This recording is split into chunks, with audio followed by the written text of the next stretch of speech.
सकल मातंग समाजाच्या वतीने संपूर्ण राज्याच्या कानाकोपऱ्यातून चांदण्यापासून बांद्यापर्यंत, गडचिरोलीपासून नंदुरबारपर्यंत, मुंबईपासून तर संभाजीनगरपर्यंत या महाराष्ट्रामध्ये मातंग समाजाकरता सक्रिय असलेल्या सर्व संघटना, आणि मला अभिमान आहे की या मातंग समाजाच्या आपल्या समाज बांधवांना तर आज खरं प्रदर्शन पाहत आहे. पहिल्यांदा या स्टेजचं प्रदर्शन बघा. सर्व पक्षीय, सर्व नेते, सर्व संघटनेचे पदाधिकारी या ठिकाणी स्टेजवर आणि समोर बसलेले आहेत. खरं तर मी आपल्या सर्व समाज बांधवांचं आणि तुमचं सर्वांचं मनापासून अभिनंदन करतो.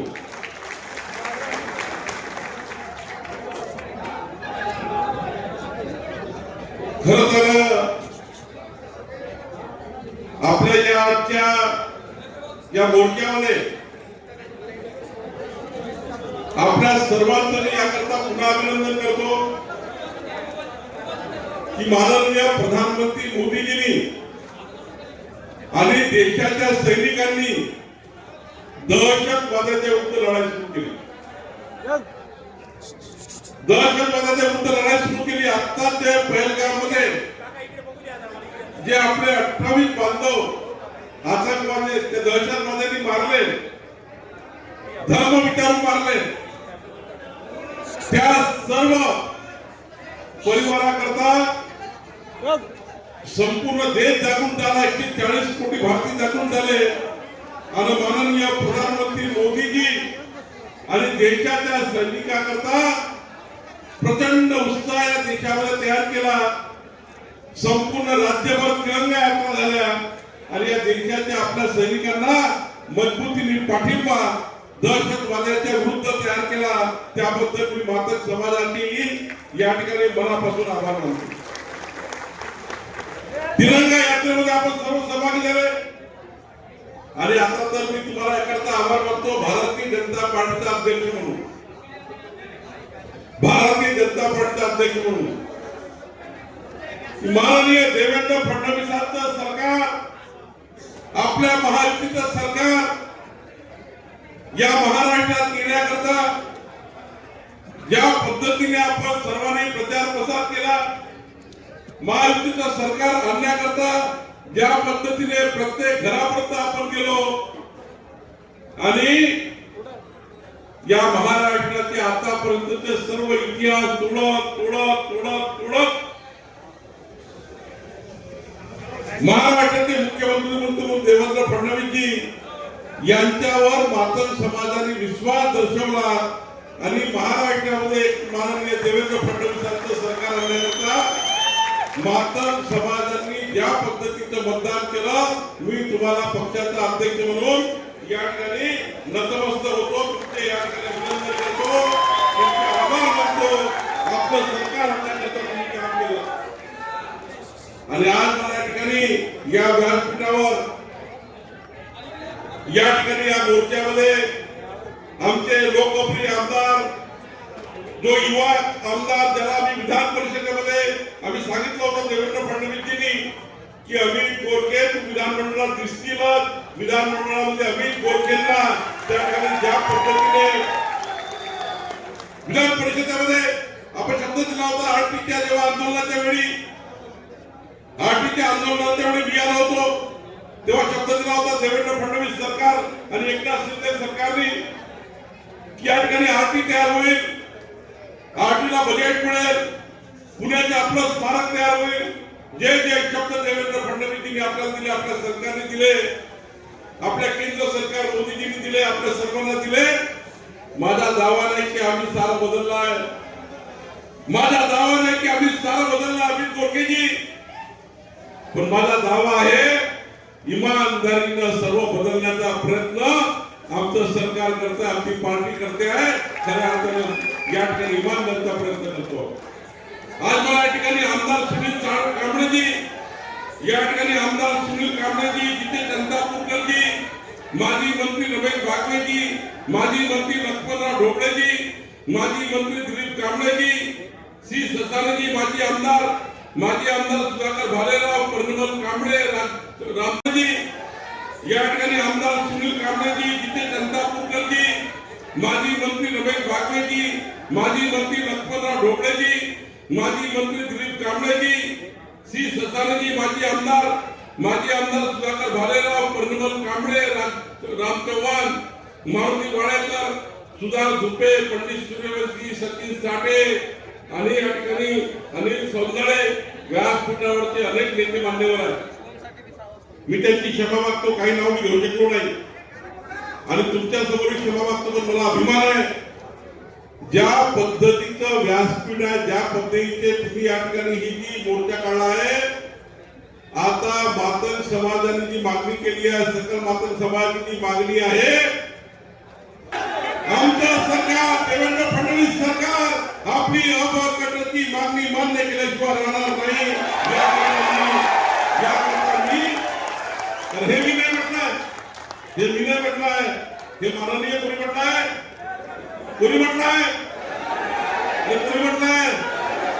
माननीय सुप्रीम कोर्टाने म्हटलंय, अरे कुणी म्हटलंय, कुणी म्हटलंय. आणि सुप्रीम कोर्टाने म्हटल्यानंतर सरकारला ते करावंच लागेल. सरकार करतच आहे, त्यामुळं आपण त्याची चिंता करू नका. माननीय सुप्रीम कोर्टाने आदेश दिले, पण हे आदेश इमानदारीनं पाळण्याकरता सुप्रीम कोर्टाचे जे आदेश आहेत ते इमानदारीनं पाळण्याकरता चांगलं सरकार पाहिजे, उत्कृष्ट मुख्यमंत्री पाहिजे.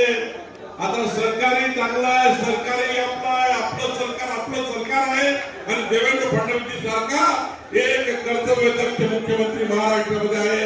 त्यामुळं आता आपल्या मागणीला कोणी थांबू शकत नाही. देवेंद्र फडणवीस सरकार आपलं सरकार आहे.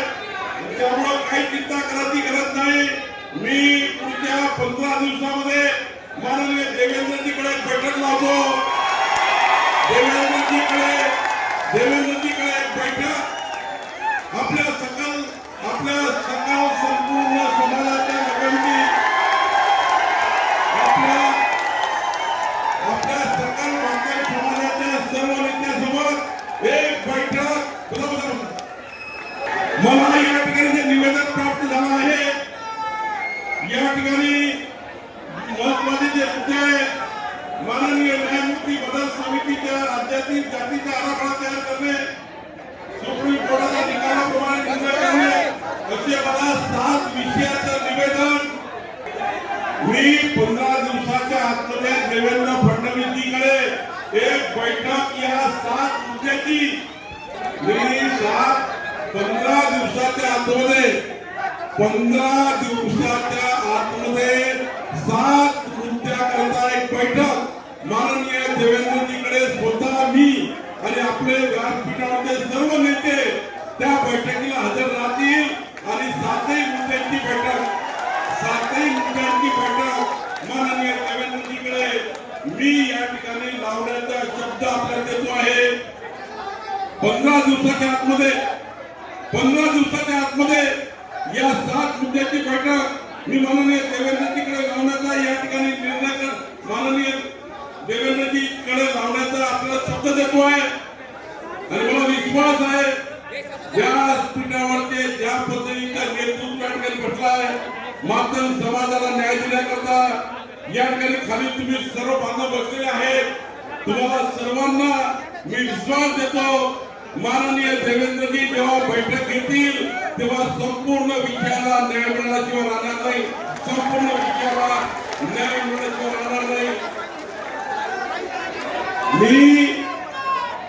मी दुसरं या ठिकाणी आपल्याला सांगायला आलो आहे, आज तुम्ही अभिनंदन केलं पाहिजे. माननीय प्रधानमंत्री मोदीजींनी आता आपल्या समाजाला न्याय देण्याकरता अत्यंत महत्वाचा दरवाजा उघडला. तो दरवाजा कुठला आहे?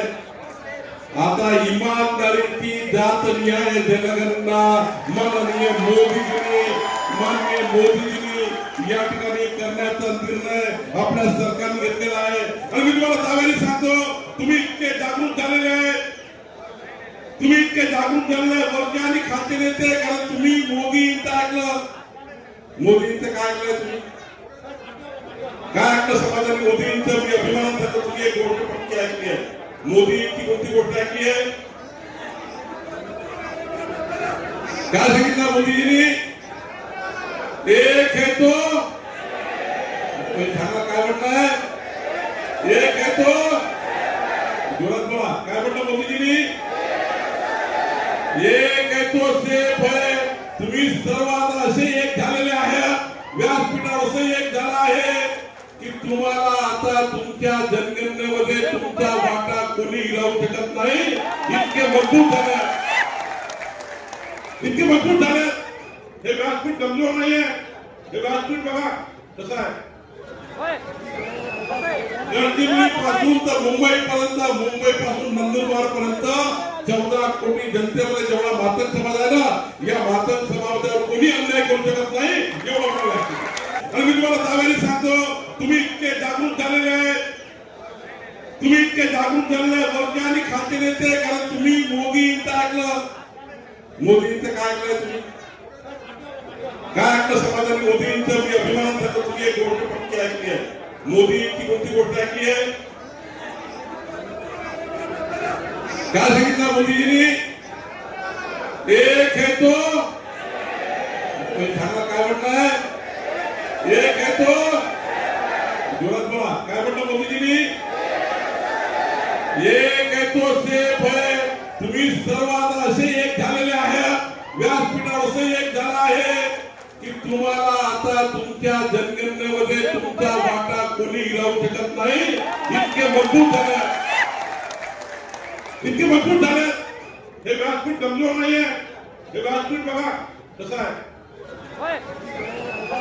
गडचिरोली पासून तर मुंबई पर्यंत, मुंबई पासून नंदुरबार पर्यंत 14 कोटी जनतेमध्ये जेवढा मातंग समाज आहे ना, या मातंग समाजावर कोणी अन्याय करू शकत नाही, एवढं मला वाटतं।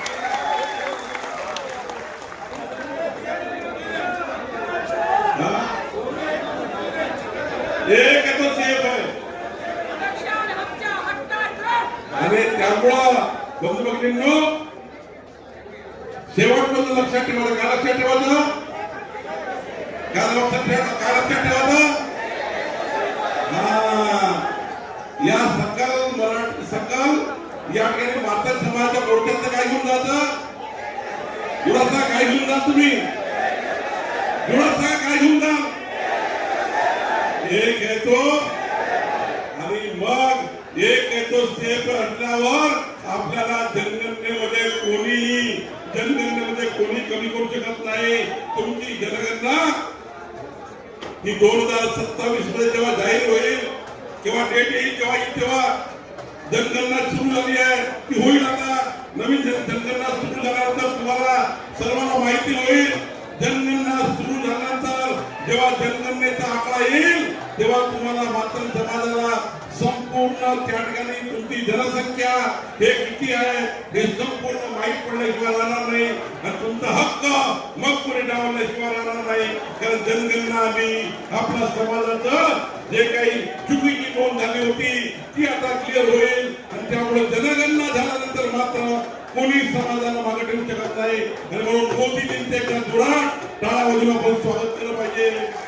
म्हणून या ठिकाणी एवढं प्रचंड देतो अमित गोरखेजी सर्व समाजाच्या लोकांना, समाजाच्या पदाधिकाऱ्यांना 15 दिवसात मी देवेंद्रजीकडे बैठक लावतो, मी स्वतः महसूल मंत्री म्हणून हजर राहतो, देवेंद्रजी निर्णय करून देतील, पण महसूल मंत्री म्हणून माननीय देवेंद्रजींनी घेतलेल्या निर्णयाचं सरकारमध्ये फॉलोअप करण्याचं कार्यालय कुठलं आहे, ते महसूल मंत्र्याच्या कार्यालयाला राहील, त्याची काळजी करू नका।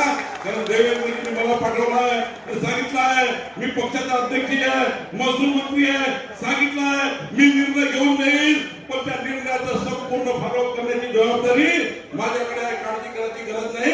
एक निर्णयाचं फॉलोअप, एका निर्णयाचं फॉलोअप मी करेल, माझं ऑफिस करेल, अमित गोरखे आणि सर्व लोक माझ्या ऑफिस मधून समाजाला न्याय देण्याचा निर्णय करेल। आपण काही काळजी करू नका। ज्या विश्वासाने ज्या विश्वासाने देवेंद्र फडणवीस सरकार आपण आणलं आहे, ज्या विश्वासाने मोदींचं सरकार आपण आणलेलं आहे, तो विश्वास आमच्या डबल इंजिन सरकार कायम ठेवेल एवढंच आश्वासन देण्याकरता मी आपल्याला आलो आहे. मान्य अजित पवारजी असतील, मान्य एकनाथ शिंदेजी असतील, मान्य देवेंद्रजी असतील, आम्ही सर्व लोक मातंग समाजाच्या पाठीशी या ठिकाणी इमानदारीने उभा आहोत एवढंच वचन मी आपल्याला देतो.